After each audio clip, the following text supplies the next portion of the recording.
निर्णायक तहमा महिलाहरूको अर्थपूर्ण सहभागिता, नेतृत्व विकास तालिम उद्घाटन समारोहका आदरणीय अध्यक्षज्यू, कार्यक्रमका प्रमुख अतिथि, यस खोटाङ जिल्लाका प्रमुख जिल्ला अधिकारी, त्यसैगरी प्रशासनिक क्षेत्रमा आफ्नो महत्त्वपूर्ण भूमिका निर्वाह गर्दै अगाडि बढिरहनुहुने आदरणीय व्यक्तित्व श्री प्रमुख जिल्ला अधिकारीज्यू, कार्यक्रमका विशेष अतिथि आदरणीय राजनीतिक दलका नेतागणहरू, विभिन्न सङ्घ संस्थाबाट यो तालिमको उद्घाटन समारोहमा उपस्थित हुनुभएका सम्पूर्ण आदरणीय महानुभावहरू, त्यसैगरी यो महत्त्वपूर्ण तालिममा सहभागिता जनाउनको लागि उपस्थित हुनुभएका सम्पूर्ण सहभागी आदरणीय आमा दिदी बहिनीहरू, यहाँहरू सबैलाई म हार्दिक नमस्कार, हार्दिक अभिवादन व्यक्त गर्दछु। म साह्रै संक्षिप्तमा यो तालिमको उद्देश्यको बारेमा यहाँहरूलाई प्रश्न पार्न चाहन्छु। म प्रारम्भमा सविता कार्की र मीना कार्कीलाई धेरै धेरै धन्यवाद भन्न चाहन्छु कि उहाँहरूले यो कार्यक्रमको केही महत्त्वपूर्ण उद्देश्यहरूको बारेमा पनि प्रश्न पार्नु भएको छ।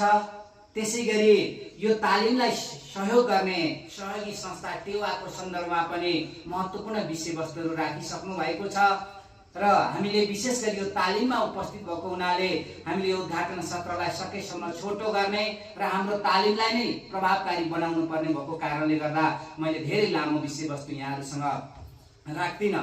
म अत्यन्तै संक्षिप्त रूपमा 2-3 मिनट 4 मिनट जतिमा म यो विशेष तालिमको उद्देश्यको बारेमा प्रश्न पार्न चाहन्छु। तालिमको उद्देश्यसँगै म एउटा सानो कथाबाट यो तालिमको उद्देश्य प्रारम्भ गर्न चाहन्छु। कथा यस प्रकार छ।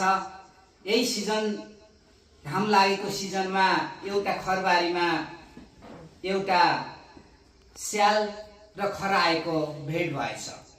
त्यो स्याल चाहिँ यस्तो रहेछ कि 5-7 दिन अगाडिदेखि भोकाएको स्याल, जसले खरायोलाई देखिसके पछाडि उसले के सोच्यो भने म अब खरायोलाई खान्छु र भोक मेटाउँछु। अनि स्यालले त्यो खरायोलाई लखेट्न सुरु गर्यो। स्यालले खरायोलाई लखेट्दै गयो, खरायो भाग्दै गयो। जति स्यालले खरायोलाई लखेट्छ त्यति खरायो भाग्दै भाग्दै जान्छ। स्यालले खरायोलाई भेट्न सक्दैन। अनि धेरै परसम्म खेलिसकेपछि स्याल आफै थकित भएर बिसाउँछ। थकित भएर बिसाइसकेपछि त्यही मौकामा खरायो पनि तल बिसाउँछ। अनि स्यालले माथिबाट खरायोलाई सोध्छ, खरायो भाइ मैले तिमीलाई भेट्न सकिनँ नि भनेर माथिबाट क्वेसन गर्छ। अनि तलबाट खरायोले भन्छ, हो मलाई अझै पनि तिमीले लखेटे पनि तिमीले मलाई भेट्न सक्दैनौ। तिमीले जति समय लखेटे पनि मलाई भेट्न सक्दैनौ, किनकि तिमीले मलाई एक छाकका लागि लखेटिरहेका छौ, म जिन्दगीभरिका लागि दौडिरहेको छु भनेर खरायोले भन्छ। वास्तवमा स्यालले एक छाकका लागि खरायोलाई लखेटिरहेको थियो, तर खरायो बाँच्नका लागि दौडिरहेको थियो। म यहाँहरूलाई प्रारम्भमा के अनुरोध गर्न चाहन्छु भने यो तालिम एक छाकका लागि होइन।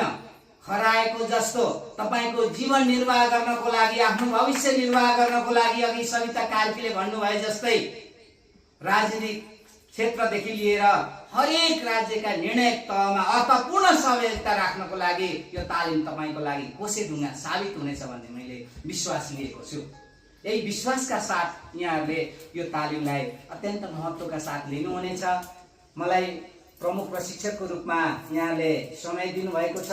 म पनि यहाँलाई सकेसम्म विषयवस्तुमा यहाँहरूको चाहना अनुसारका सिकाइहरू गर्ने कोसिस गर्छु।